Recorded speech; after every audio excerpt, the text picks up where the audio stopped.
एक पिता की दर्द भरी कहानी।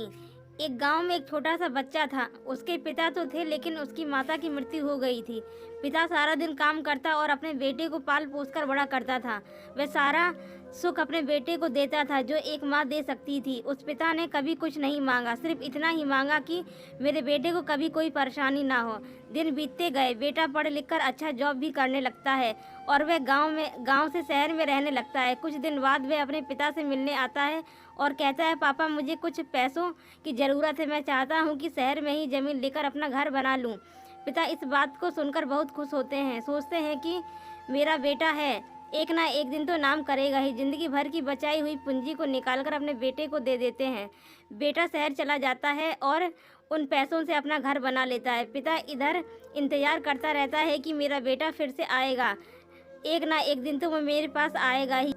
जाएगा कहाँ? उसके पास अब कोई नहीं जाता था क्योंकि ना ही अब उस पिता के पास पैसे थे और ना ही रहने की जगह थी।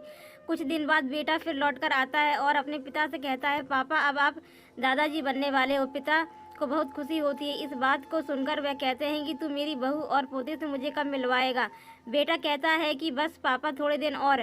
पापा मुझे कुछ रुपए की ज़रूरत है क्योंकि आजकल जॉब में बहुत परेशानी आ रही है, जिसके कारण से मुझे कुछ दिनों के लिए सस्पेंड कर दिया गया है। पिता के पास कुछ नहीं रहता है देने के लिए, लेकिन फिर भी कहता है, अच्छा बेटा तू रुक, मैं अभी आया। कुछ पैसों का बंदोबस्त करके पिता बाद में महाजन से कुछ पैसे उधार लेकर अपने बेटा को दे देता है और बेटा पैसा लेकर शहर चला जाता है।